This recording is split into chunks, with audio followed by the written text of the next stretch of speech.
Hey guys, welcome back to my channel, Simone here. So today I'm going to be filming the second part in my Classic Life series. I do a life series on my channel where each topic I pick, I do my top 5 books, my top 5 movies and my top 5 TV shows. And at the moment I'm doing my Classics Life and I'm on part 2, so this is going to be my top 5 classic movies. Now when I say classic, I mean to me they stand the test of time. I've loved them since I was a kid. Some of them, I think most of them I've actually, there's only one that I only relatively recently watched, but it's a really old film that has stood the test of time because obviously everybody's still watching it, so yeah. So the first one is actually going to be the one I've just talked about, and I watched this in October last year when I was on holiday with my boyfriend. We basically watched a whole bunch of Stephen King's adaptations that I had on DVD, and the one I'm going to talk about today is Misery. This has James Caan and Kathy Bates in, and I haven't read the book Misery yet, but I do want to. But it basically follows a man named Paul Sheldon, the man on here, and Paul Sheldon is a writer and he writes a series called Misery. I don't remember what the name of the series is, but the main character in the series is Misery, and he's in a car accident and he's rescued by this woman here.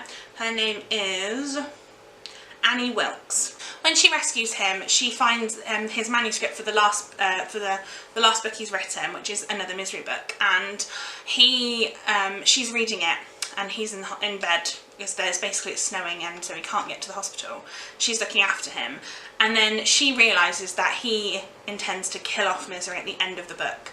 So she destroys the manuscript and essentially, basically tortures him and keeps him prisoner until he writes the book that she wants him to write, which is basically Misery Being Happy, I suppose. And this is so creepy, but so amazing. And it just really, I love the tagline. It says, Paul Sheldon used to write for a living, and now he's writing to stay alive. And the whole thing is terrifying, but also really, really well done. Kathy Bates is incredible as Annie Wilkes, honestly. I absolutely adore this, and I do really, really want to read the book now because, well, I feel like it can only be amazing. So the second one I want to talk about has to be a Disney film. I love Disney films. I think they're all amazing pretty much.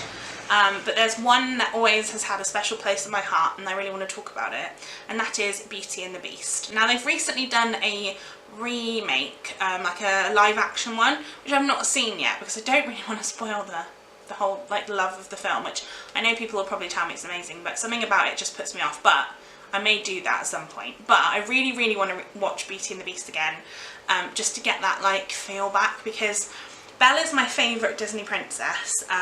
If you don't know what this is about, which I'm sure most of you do, but Belle is kept in a castle by the Beast, who essentially is a man who's been turned into a beast because he needs to make somebody fall in love with him, and it's kind of that. I love Belle. They have a massive library in Beauty and the Beast, which just makes me very, very happy indeed. And yeah, I love it. I love the songs in this. Angela Lansbury's voice singing Tale as Old as Time, amazing. Yeah, I really, really love this, and it's probably my favourite Disney movie. Next up we have a film I feel like I've talked about on this channel before, and I'm not sure in what video that would have been, so if I can find it I will link it below. But it's Groundhog Day. Now this has Bill Murray in it. I had to think of his name then. Yeah, it has Bill Murray in, and it's basically where a guy wakes up every single, I think there's a day in America called Groundhog Day. It's got something to do with a groundhog who tells the time or predicts the future. I don't know. If you're American and you know what Groundhog Day is actually about, that would be great. But basically, Bill Murray's character wakes up every single morning and it's the same day. It's Groundhog Day, but it repeats itself again and again, and the same things happen.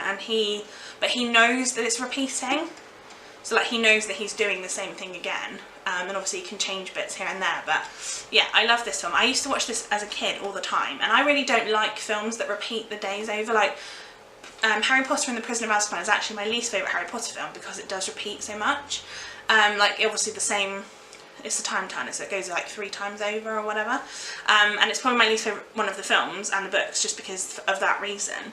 But for some reason the Groundhog Day was just a film I really, really enjoyed, and I think Bill Murray's amazing anyway. So yeah, definitely one I want to recommend to you.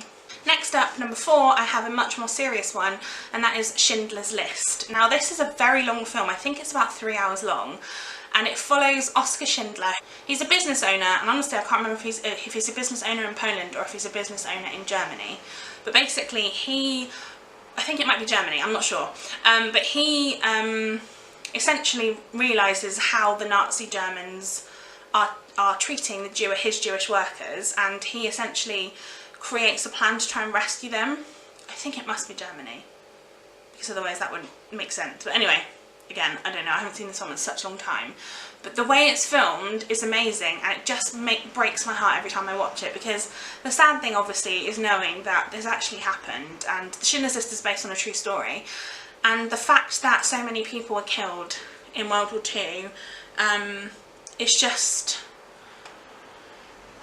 horrendous, isn't it? Like, absolutely horrendous. But this film just really brings life to it and tells a lot of the behind this, because I've never heard of Oskar Schindler before I saw this movie, which I think is sad. I feel like more people should know about people like him who were helping the Jewish people and helping them get out of places of terror and harm potentially.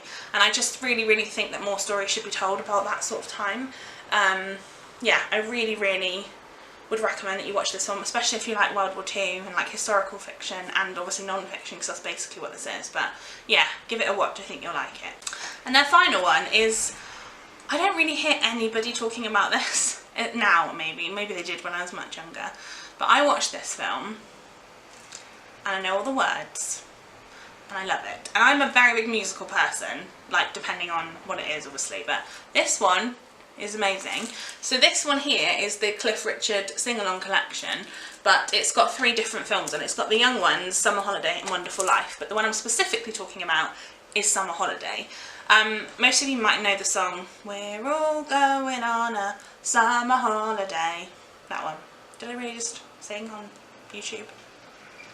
Don't do that again. Yeah, so I think this it basically follows Cliff Richard. I don't think he plays the guy. Does he play? He does play Cliff Richard. Yeah. So this follows Cliff Richard and his friends as they all go on a big double-decker bus to Athens? Yeah, from London to Athens on summer holiday, and well, it's basically about a woman who's trying to run away from her family, so she like dresses up as a boy and pretends that she's a boy, and they let her on the bus, and then it's about that story and whatever.